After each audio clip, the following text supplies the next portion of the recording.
بسم الله الرحمن الرحیم. ګوره کله چې ماشوم موږ په دې باندې پوهېږو که نه چې د جمله اسمیه هغه وپېژندله او د هغې اجرا هم ورسره موږ وکړله چې د مبتدا خبر وپېژندو هغې کې علامت د اسم وپېژندو. نو د دې نه پس به چې کوم دی نو موږ دې جملې فعلي ته راکوز کړو. نو دلته به ووایو بچې چې څنګه د جملې اسمي لپاره چې کوم دی نو دوه حصې دي یا دوه اجزا دي، دغه شان د جملې فعلي لپاره هم دوه اجزا دي. نو دې لومبنۍ یعنې دا جمله فعلیه ده، نو دا سومه د لومبنۍ حصه چې کومه ده نو دې ته موږ فعل وایو، او دا دویمه حصه چې کومه ده نو دې ته به موږ څه وایو؟ فاعل به ورته وایو.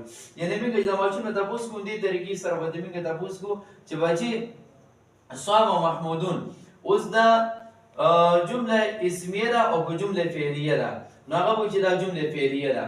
جمله فعلیه دې ولې جوړه کړله چې دې کې علامت د اسم نشته، شروع چې کوم دی نو د فعل نه شوې ده. ها بیا به موږ دا تپوس کوو چې دا صامه ترکیب کې څه واقع شوی دی؟ نو هغه وایي چې فعل واقع شوی دی. بیا به ورته وایي چې دا محمودون ترکیب کې څه واقع شوی دی؟ نو هغه به وایي چې فاعل واقع شوی دی.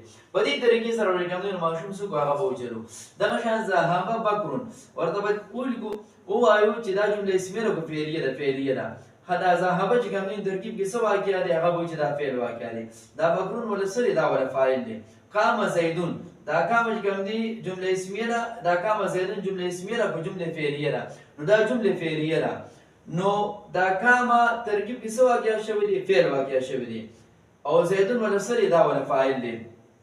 چې کله ماشوم په دې باندې پوهېږو چې د فعل او فاعل دا وپېژندل، دې په دې کې روان شولو، نو د هغې نه پس ورته بیا موږ ووایو چې بچې ته به اوس د دې ترکیب داسې کې لکه صام محمودون جمله فعلیه شوله، نو دا صام ترکیب کې څه واقع دی؟ فعل. محمودون ولې څه دی؟ فاعل. نو بیا ورته څه وایو چې فعل سره د خپل فاعله جمله فعلیه خبریه هو.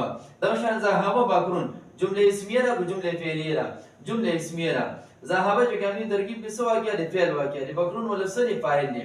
نو ترکیب به څه شي بچي؟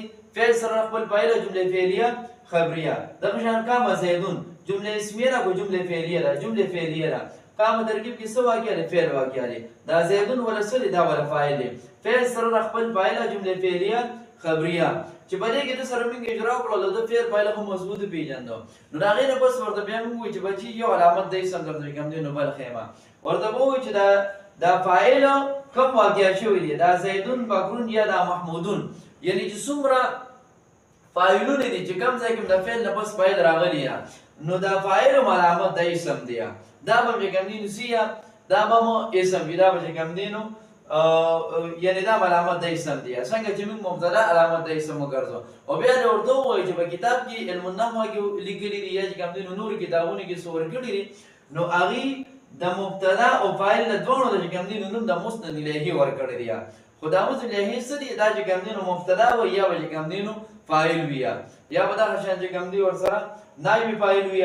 نو په دې نه موږ هغه پوهېږو چې دا محمودون چې کوم دی یا دا بکرون چې کوم دی دا زیدون چې کوم دی نو دا څه دی؟ دې کې علامت د اسم څه دی؟ یو پکې تنوین راغلی دی، بل پکې فاعل دی. بکرون یو تنوین دی، بل پکې فاعل دی. دغه شان کوم دی نو محمودون تنوین دی او بل پکې فاعل دی. نو په دې کې د ورسره اجرا وکړو چې د فعل نه پس دا کوم فاعل راغلی نو دا فاعل کېدل هم علامت د اسم دی. او بیا ورسره په جمله اسمیه او په جمله فعلیه کې چې کوم دی نو څه وکړو هغه ګډه وډه اجرا وکړو. کله دې ورته د فعلي اجرا راړو، کله ورته د اسمي اجرا هغه راړو چې ماشوم په دې کې وچلېږي چې دې د جمله اسمي او د جمله فعلي فرق چې کوم دی نو خو په صحیح طریقې سره وکړلی شي او دې په دې کې چې کوم دی نو ځان هغه روان کړي.